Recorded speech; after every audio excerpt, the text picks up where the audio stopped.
오늘 함께 하실 말씀은 요한복음 11장 38절부터 44절까지 함께 보겠습니다.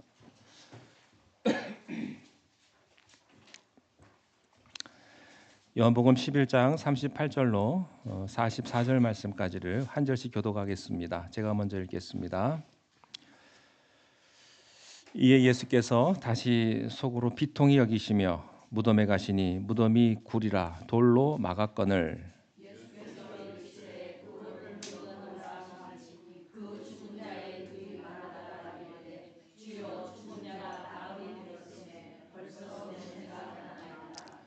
예수께서 이르시되 내 말이 내가 믿으면 하나님의 영광을 보리라 하지 아니하였느냐 하시니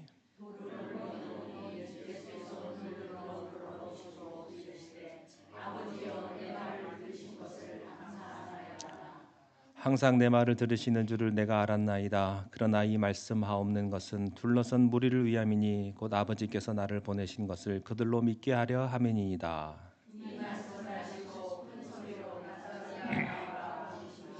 함께 읽겠습니다. 죽은 자가 수족을 배로 동인 채로 나오는데 그 얼굴은 수건에 쌓였더라. 예수께서 이르시되 풀어놓아 다니게 하라 하시니라. 아멘. 기도하겠습니다. 하나님 아버지, 우리를 도와 승리케 하옵소서. 이 시간 말씀 가운데 주님이 임하셔서 주의 음성을 듣고 주의 말씀대로 깨달으며 그 말씀 가운데 참된 축복을 경험하는 시간으로 인도하여 주시옵소서. 예수님의 이름으로 기도하옵나이다. 아멘. 한 주간 잘 지내셨습니까? 우리 옆에 분에게 반갑습니다. 환영합니다. 잘 오셨습니다.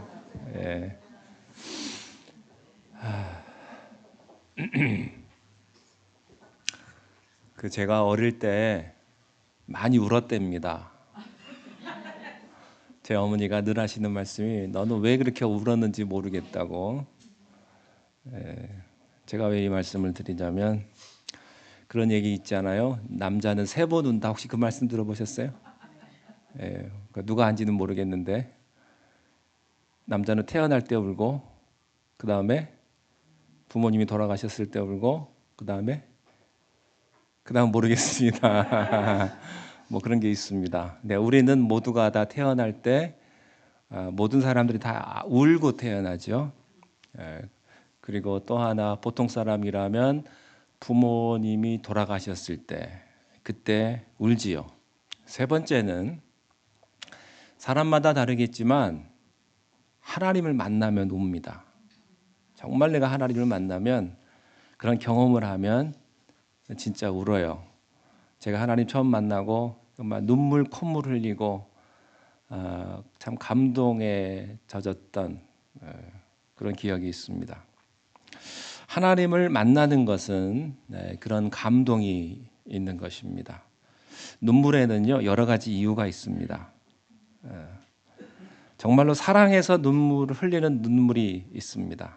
오늘 성경에 보면 지난주에 나왔었죠. 예수님께서 우셨다라고 하는 표현이 있습니다. 어떻게 예수님이 우실까? 예수님은 하나님이신데 이 말은 하나님이 우셨다는 거거든요. 어떻게 하나님이 울까? 하나님이 우실까? 하는 겁니다. 자, 35절 말씀을 한번 보시면 이렇게 되어 있어요. 예수께서 눈물을 여러분 성경에서 제일 짧은 구절이 바로 이겁니다. 35절, 11장 35절이 성경에서 가장 짧은 구절이에요. 한글 번역에는 3단어로 되어 있습니다. 예수님께서 눈물을 흘리셨다. 이 번역은 틀린 번역은 아닌데 완벽한 번역은 아닙니다. 이걸 잘 번역을 하려면 2단어로 해야 돼요. 예수님이 우셨다. 예수께서 우셨다.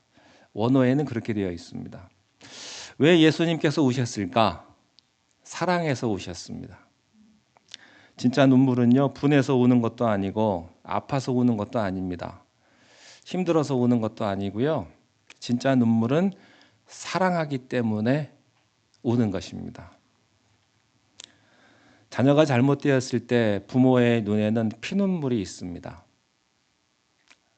여러분 생각해 보세요. 아니 자식이 잘못하면 자기가 울어야지 왜 부모가 울어요? 잘못하지 않은 부모가 그 자녀를 사랑하기 때문에 눈물을 흘리는 것이죠. 예수님의 눈물은 어떤 의미가 있는가? 그것은 하나님의 눈물이라고 하는 것입니다. 전지전능하시고 무소부재하신 그 능력 있는 하나님이 왜 우실까? 능력이 없어야 울지요. 그런데 하나님은 고통하시는 분이세요. 사랑하기 때문에 하나님은 능력이 있는 분임에도 나 때문에 눈물을 흘리시는 분이십니다. 만약에 저보고 하나님을 그리라고 한다면 눈이 퉁퉁 부은 하나님을 그릴 거예요. 하도 눈물을 흘려가지고 눈에 진물이 나는 그런 하나님. 나를 보고 울고 속상해서 울고 사랑해서 울고 내가 나쁜 길로 갈 때 하나님은 얼마든지 힘이 있으시고 능력이 있으니까 나를 마음대로 야단칠 수 있지만 그렇게 하지 아니하시고 그냥 우시는 하나님, 고통하시는 하나님이십니다. 두 번째, 예수님의 눈물은 어떤 의미가 있는가? 예수님이 하나님의 아들이셨지만 그분은 인간이셨다라고 하는 것입니다. 그분이 인간이셨기 때문에 나를 이해할 수 있습니다. 이게 마치 뭐와 같으냐면요. 남자는 여자를 절대 이해 못합니다. 여자는 여자를 이해하지 또 여자는 남자를 잘 이해 못해요. 여러분 하나님 예수님께서는 인간이셨기 때문에 나를 이해하시는 거예요. 만약 그가 인간이 아니고 하나님이셨다면 나의 한계, 나의 고독, 나의 외로움, 나의 부족함을 잘 이해 못할지도 모릅니다. 여러분 아픈 사람은요, 건강한 사람은요, 아픈 사람 이해를 잘 못합니다. 부부가요, 한 사람은 건강하고 한 사람이 아프면 건강하신 분이 아픈 분에게 이렇게 말합니다. 왜 아파? 아파 죽겠는데 왜 아파? 그럽니다. 그러니까 아픈 사람은요 두 가지로 서러운 거예요. 아파서 서럽고 알아주지 않으니까 서럽고 이 두 가지로 서러운 겁니다. 하나님은 우리를요 하나님으로서만 이해하는 것이 아니고 인간으로서 우리를 이해하세요. 그게 예수님의 눈물입니다. 예수님의 마음에 긍휼이 있었어요. 이 말은 예수님에게 감정이 있다는 겁니다. 감정이 있다는 말은 뭘까요? 약한 부분이 있다는 거예요. 감정이 있었기 때문에 눈물이 있는 것이고 하나님은 약한 부분이 있는 거예요. 전지전능하시지만 그 약한 부분이 뭘까요? 사랑이라는 거예요. 사랑하는 사람은요 약한 부분이 있는 거예요. 그래서 우리가 하나님을 붙들고 하나님 앞에 기도할 때 하나님 약한 부분을 건드리는 거예요. 하나님의 사랑을 가지고 우리가 기도하는 것이죠. 참된 구원에는 눈물이 있는 법입니다. 구원하시는 하나님이 눈물을 흘리면서 우리를 구원하세요. 그냥 하나님이 너 구원 받아라. 마치 돈 있는 사람이 돈 없는 사람에게 돈 몇 푼 던져주는 것처럼 그냥 구원 받아 이렇게 주는 것이 아니라고 하는 것입니다. 하나님이 우리를 구원하실 때는 눈물을 흘리면서 우리를 구원하셨어요. 또 구원받는 자의 입장에서도 눈물이 있는 것입니다. 이 예수님의 눈물의 세 번째 의미가 있습니다. 그것은 나라고 하는 존재는 무가치한 쓰레기 같은 인간이 아니라 너무나 소중하고 귀한 존재라고 하는 것을 보여주는 말입니다. 여러분 우리가 무가치한 것에 눈물을 흘리지 않습니다. 예컨대 우리 집에 벌레가 하나 죽어가고 있어요. 내가 교회 아침에 와서 교회 앞마당을 좀 정리를 하다 보면요, 지렁이하고 달팽이들이 많이 나옵니다. 그러면 해가 뜨니까 지렁이들이 곧 말라요. 그러면 제가 그걸 보고 안타까워서 울지 않습니다. 빨리 치워야지 그런 생각이 드는 거죠. 여러분 여러분 집에 바퀴벌레가 죽는 것을 보고 그걸 통곡하는 사람이 있습니까? 없어요. 왜 없는지 아세요? 무가치하기 때문이에요. 벌레는 내가 울어야 될 가치가 있다고 느껴지지 않기 때문입니다. 깨진 그릇이나 버려진 휴지나 헌옷이나 폐차되는 자동차를 보고 눈물을 흘리는 사람은 없습니다. 시원하다 그러죠. 쓰레기를 보면서 눈물을 흘리지 않습니다. 왜요? 가치가 있는 것이 아니기 때문에. 그렇지만 사랑하는 사람이 죽었거나 내가 존경하는 스승이 죽었거나 부모가 죽을 때는 통곡하고 우는 거예요. 가치가 있기 때문에. 여러분 물건도 말이죠. 내가 소중하게 생각하는 것들을 잃어버리면 속상한 거예요. 왜냐하면 가치 있는 것이기 때문에. 예수님께서 왜 우셨는가? 여러분이 눈물을 흘릴 만큼 가치가 있는 분이시기 때문에 여러분이 세상에서 소외당하고 인정 못 받고 다른 사람들이 여러분들을 함부로 취급할지 모르지만 또 가정에서 여러분들이 인정 못 받을지 모르겠습니다만 하나님은요 여러분들을 눈물을 흘릴 만큼 사랑하고 가치 있는 존재라고 생각을 하시는 것입니다. 그것을 믿으시기 바랍니다. 사람이 왜 자살할까요? 자기가 살 만한 가치가 없다고 느끼기 때문에. 여러분 그 사람이 정말로 누군가가 나를 사랑하고 나를 정말로 가치 있다고 생각을 한다면 그런 선택을 안 했을 거예요. 그렇지만 아무도 나를 사랑해 주지 않고 아무도 나에게 관심을 가져주지 않고 너무나 힘든 상황 속에 있기 때문에 그런 결단적인 선택을 하는 것이죠. 그래서 어떤 통계에 보면요. 교통사고로 죽은 사람보다 자살로 죽은 사람이 더 많다고 그러더라고요. 인간의 고귀한 가치를 다 잃어버린 거죠. 성경은요. 인간이 얼마나 고귀한 존재냐.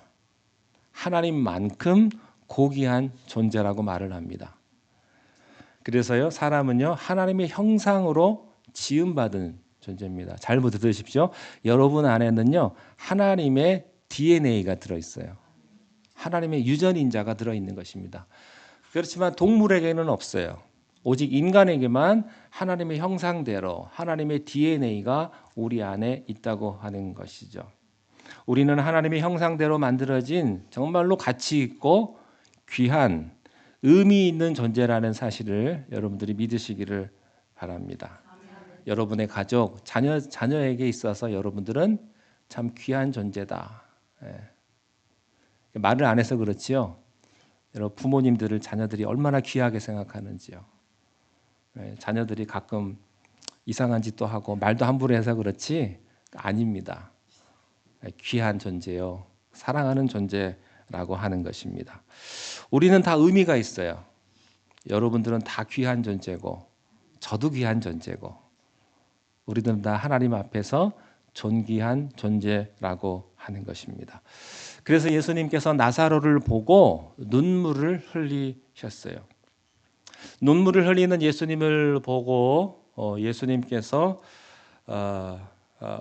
예수님을 보고 유대인들이 36절과 37절에서 이렇게 말을 했습니다. 함께 읽겠습니다. 시작. 이에 유대인들이 말하여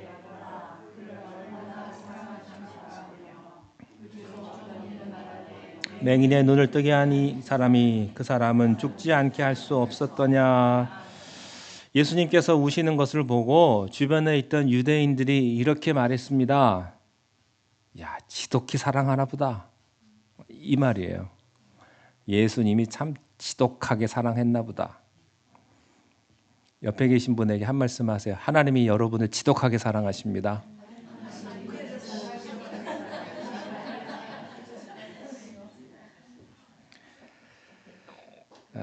유대인이 그랬어요. 얼마나 사랑을 했으면 아니 예수님께서 저렇게 눈물을 흘리실까 하는 겁니다. 이 37절은 이런 표현입니다. 맹인의 눈을 뜨게 하신 저분이 나사로의 죽음을 막을 수도 있지 않겠느냐. 그러니까 질문은 계속되고 의문은 계속된다는 뜻이죠. 아니 예수님께서 저렇게 눈물을 흘리실 정도면 예수님이 살렸어야 되지 않느냐 하는 거예요. 아니, 저렇게 사랑하는데 왜 가만 놔두느냐? 저 사람 아파 죽겠는데. 우리도 그런 거 있지 않습니까? 하나님이 사랑하시는 저 사람이 저렇게 아파하고 곧 힘들어하고 죽어가는데 왜 하나님 그냥 놔두십니까? 그런 의문을 우리들이 갖게 되는 것이죠. 지금 여기 유대인들도 그런 의문을 갖게 되었다는 것입니다. 하나님이 사랑했다면 나사로의 죽음을 막을 수도 있었다는 것이죠. 그건 사실입니다. 우리는 가끔 역사가 우리가 원하지 않는 방향으로 흘러가는 것을 볼 수가 있습니다. 우리 나라, 우리 가정, 왜 이렇게 됐을까? 왜 힘들어졌을까? 어디서부터 잘못되었을까라고 하는 그런 의문이 생기고 질문이 생기게 되는 것입니다. 아니, 예수님이 맹인의 눈을 뜨게 했는데 이 사람 예수님이 죽게 내버려 두지 않을 수도 있을 텐데 하는 겁니다. 이러한 유대인들의 반응을 보시고 예수님께서 38절에서 다음과 같이 말씀을 하십니다. 함께 읽겠습니다. 시작. 예수께서 다시 속으로 비통히 여기시며 돌로 유대인들의 생각을 예수님께서 아셨어요. 예수님은 그 유대인들에게 화를 낸 것이 아니고 오늘 이 비극의 주인공 사랑하는 나사로를 죽인 병들어 죽게 했던 이 죽음에 대해서 예수님이 분노하셨습니다. 그런데 예수님께서 비통하는 것으로 끝내시지 아니하시고 예수님은 죽음과 대면하기 위해서 무덤으로 가셨습니다. 가보니까 무덤 앞에 큰 돌이 막혀 있었다는 거예요. 이스라엘의 무덤은 우리하고 달라요. 우리는 매장을 합니다만 이스라엘의 무덤은 굴 속에다가 사람을 집어넣고 큰 돌을 막아버리는 것입니다. 근데 큰 돌이 막혔어요. 이 돌이라는 게 뭘까? 장애물입니다. 장애물. 기적을 일으키는 데는 장애물이 있는 거예요. 이것을 어떻게 해야 될까요? 제거해야죠. 그 제거는 누가 해야 될까요? 내가 해야죠. 내가. 우리는요, 장애물도 예수님이 제거해지기를 원해요. 예수님 할 거면 깔끔하게 처음부터 끝까지 다 알아서 좀 해주지. 왜 나한테 이렇게 귀찮은 일을 시킵니까? 그런 마음을 우리가 갖는다고요. 근데 여기서는 안 그래요. 예수님께서 무덤에 가셔서 이 돌을 치워야 기적이 일어날 텐데 장애물이 있는 것입니다. 자, 39절 말씀을 읽겠습니다. 시작. 예수께서 이르시되 주여 죽은 자가 나흘이 되었음에 벌써 냄새가. 예수님이 돌을 옮겨 놓으라고 명령을 하십니다. 자, 잘 보십시오. 돌을 누가 옮겨야 돼요? 사람들이. 죽은 나사로는 누가 살립니까? 예수님이. 사람이 하는 게 있고요. 예수님이 하는 거 있고요. 이 다르다는 거예요. 근데 우리는 이거를 막 섞어버려요. 그래서 혼돈이 오는 거예요. 내가 할 일이 있고요. 하나님이 하실 일이 있습니다. 그런데 우리는 예수님이 이 돌도 치워달라는 거예요. 아닙니다. 돌은 누가 옮겨야 되냐면 내가 옮겨야 됩니다. 그래서 예수님께서 이 돌을 옮겨 놓으라. 기적은 내가 일으킨다. 이렇게 말씀하시는 것이죠. 자, 예수님께서 돌을 옮겨 놓으라고 말씀을 하시니까 가장 먼저 갈등한 사람은 프리티 우먼 마르다였습니다. 참 사랑스러운 마르다. 마르다가 순식간에 갈등을 합니다. 원래 마르다가 인간적인 믿음에서 부활의 믿음으로 왔거든요. 그가 계속해서 예수님에게 내가 압니다. I know 하다가 예수님께서 내가 부활이요 생명인 것을 내가 믿느냐라고 하니까 믿습니다. 그러합니다. 주는 그리스도시요 살아계신 하나님의 아들이심을 내가 믿나이다. 이렇게 부활신앙으로 왔거든요. 그런데 이 마르다가요. 갑자기 어떤 위기 순간에 부딪히니까 다시 또 인간적인 믿음으로 싹 바뀐 거예요. 순식간에 인간적인 믿음으로 돌아간 것입니다. 자, 마르다의 얘기를 한번 들어보십시오. 그 죽은 자의 누이 마르다가 이르되 주여 죽은 지가 나흘이 되었음에 벌써 냄새가 납니다. 무슨 뜻일까요? 예수님 무슨 짓 합니까? 이미 끝났는데. It's done. It's over. 자기가 지금 결단하는 거예요. 다 끝났다고. 무덤에 3일이나 있었고 시체에서 냄새가 납니다. 예수님 이제 관두세요. 인간적인 믿음으로 돌아온 거예요. 마르다의 마음을 사로잡고 있는 것은요. 에이, 죽은 지 3일이나 됐는데 이 생각이 드는 거예요. 이 마르다를 보면요. 참 우리하고 어쩜 그렇게 똑같은지 모르겠어요. 우리가 어느 순간까지는요. 그러니까 믿음으로 아멘하고 잘해요. 그런데 결정적인 순간이 되면 인간적인 믿음으로 돌아오는 거예요. 내 경험, 내 이성으로 돌아오는 것이죠. 이 사람이 마르다였습니다. 이때 예수님께서 흔들리는 마르다에게 쐐기를 박습니다. 40절 말씀을 함께 읽겠습니다. 시작. 예수께서 이르시되 내 말이 내가 믿으면 하나님의 영광을 보리라 하지 아니하였느냐. 마르다가 참 고마운 것은 마르다가 이렇게 늘 실수를 해줌으로 말미암아 우리가 미리 예수님의 말씀과 그 축복을 받는다고 하는 것입니다. 예수님의 해답을 우리가 미리 알 수 있다는 거예요. 예수님이 말씀하세요. 내가 믿으면 하나님의 영광을 보리라 하지 않았느냐. 이 말씀은 이미 4절에서 말씀을 하셨거든요. 이 병은 죽을 병이 아니라 하나님의 영광을 나타내기 위함이다. 이렇게 분명하게 말씀을 하셨거든요. 근데요, 아무리 말씀을 하셔도 관심이 없는 사람은 안 들립니다. 보아도 보지 못하고 들어도 듣지 못하는 거예요. 예수님 말씀은 이거예요. 내가 믿으면 하나님의 영광을 본다고 하지 않았느냐. 여기서 우리는 아주 중요한 영적 교훈을 얻게 됩니다. 첫 번째는 보면 믿는 것이냐, 믿으면 보는 것이냐 하는 거예요. 합리적이고 이성적인 믿음을 가진 우리는요, 어떤 것이냐면 보여주면 내가 믿겠소. 백문이 불여일견이라. 내가 100번 듣는 것보다 한 번 보는 게 낫다는 거예요. 그래서 하나님이 계시면 좀 나에게 한 번만 나타나주면 내가 열심히 하겠다는 거예요. 내가 열심히 안 하겠다는 것도 아니고 내가 마음 준비는 다 됐는데 한 번만 짠 나타나셔가지고 나를 보여주시든지 나에게 말씀을 해주신데 하면 내가 하나님 잘 믿겠다고 하는 것이죠. 기적을 보여달라 이거예요. 그러면 믿겠습니다. 여러분 보여주면 믿을 것 같으세요? 믿을 마음이 근본적으로 없는 사람은요. 아무리 만져줘도 보여줘도 안 믿을 사람은 안 믿습니다. 왜냐하면 자기 안에 믿음이 없으니까. 자, 그런 분도 봤어요. 자기가 열심히 신앙생활 해가지고 하나님 은혜도 받고 하나님 음성도 듣고 했던 사람이요. 한참 지나고 나니까 내가 그때 최면 걸려가지고 그랬다고. 내가 좀 착각했다고. 잠깐 헷가닥했다고. 그렇게 얘기하시는 분도 봤어요. 예수님의 주장은 뭐냐면 그게 아니다. 내가 믿으면 보이는 거다. 이렇게 말씀하세요. 여러분에게 이 믿음이 있기를 바랍니다.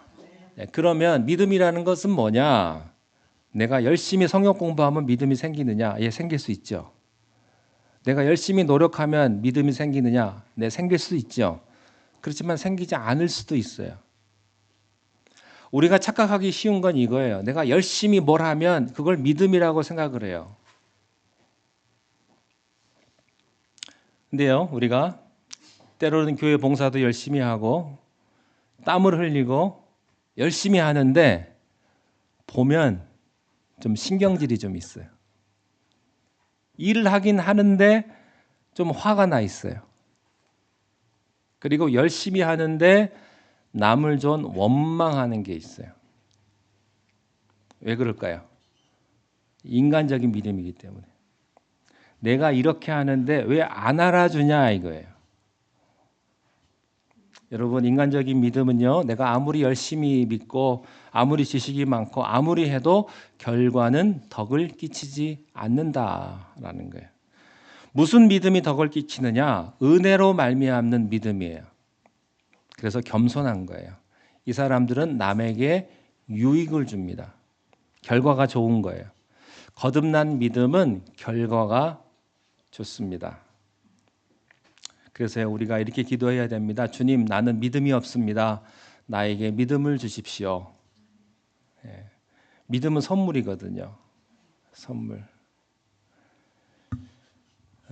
믿음을 선물을 강요하면 그건 뇌물이죠. 나 이거 받고 싶으니까 이거 선물하라고. 그건 선물이 아니에요. 그건 뇌물이야. 이걸 가리켜서 뭐라고 하냐면요, 토색한다 그러는 거예요. 토색한다. 엎드려 절받는 거죠. 그것은 믿음이 아닙니다. 믿음은 하나님이 주시는 거예요. 네, 그래서 은혜입니다. 은혜. 그래서 믿음에는 겸손이 필요해요. 그 겸손을 통해서 얻어진 믿음이 기적을 이끌어내는 것입니다. 여러분, 믿음의 주인은 내가 아니고 주님이 주시는 거고 그 믿음의 주인은 예수 그리스도이십니다. 41절과 42절 말씀에 보면 이렇게 되어 있습니다. 돌을 옮겼으니 예수께서 눈을 들어 우러러보시고 이르시되 아버지여 내 말을 들으신 것을 감사하나이다. 항상 내 말을 들으시는 줄을 내가 알았나이다. 그러나 이 말씀하옵는 것은 둘러선 무리를 위함이니 곧 아버지께서 나를 보내신 것을 그들로 믿게 하려 하니이다. 이렇게 42절까지 되어 있습니다. 여기서 우리는 기적 이전에는 언제나 기도가 있다는 것을 배우게 됩니다. 기적이 일어나기 위해서는 기도가 있다. 첫 번째 중보기도, 두 번째 믿음의 기도, 세 번째 감사의 기도. 자, 43절과 44절을 우리 함께 읽겠습니다. 시작. 이 말씀을 하시고 큰 소리로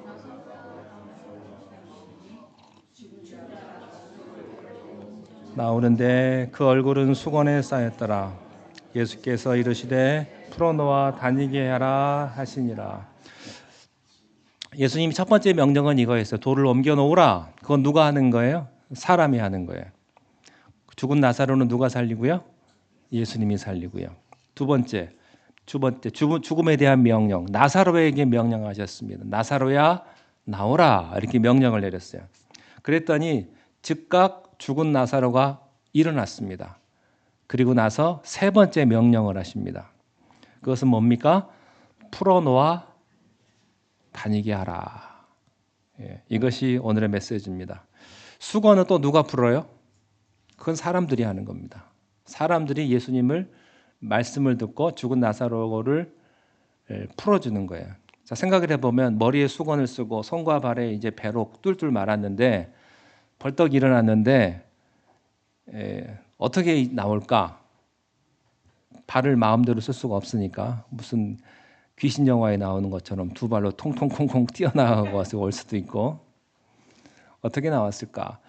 근데 분명한 것은 예수님께서 명령을 하신 거예요. 잘 걸을 수가 없으니까 그것을 풀어서 다니게 하라. 이렇게 명령을 내리신 거예요. 여기서 배우는 메시지가 있습니다. 죽은 자도 살아날 수 있다. 예수님은 죽은 자도 살릴 수 있다. 그렇지만 모든 사람을 다 그렇게 하는 것은 아니다라는 사실을 기억하십시오. 죽었다가 살아난 사람 오직 한 사람, 나사로 한 사람이었습니다. 그런데 왜 이것을 보여주셨을까요? 우리가 먼 훗날에 우리가 다 죽게 될 텐데 죽은 우리를 부활시킨다는 것을 보여주시기 위해서 나사로를 살려주신 거예요. 여러분 죽었다가 다시 살 수 있다는 사실을 믿으시기 바랍니다. 생명이 있으면요 다시 사는 거예요. 죽을 병도 다시 살 수 있다는 사실을 믿으십시오. 그렇다고 모든 사람을 다 살려주는 것은 아닙니다. 병을 고쳐주지 않고 죽기도 해요. 그렇지만 걱정하지 마십시오. 죽어도 다시 삽니다. 이것이 오늘의 메시지입니다. 여러분 희망을 잃지 마십시오. 어떤 경우에도 희망을 잃지 마십시오. 여러분 사람은요 포기해도 하나님은 포기하지 않습니다. 여러분이 난 이제 끝났습니다. It's over. 그렇게 결정해도요 하나님은 안 끝내세요. 자식은 부모가 절대 포기 안 합니다. 아무리 힘든 자식이어도 끝까지 붙들고 가는 게 부모님이에요.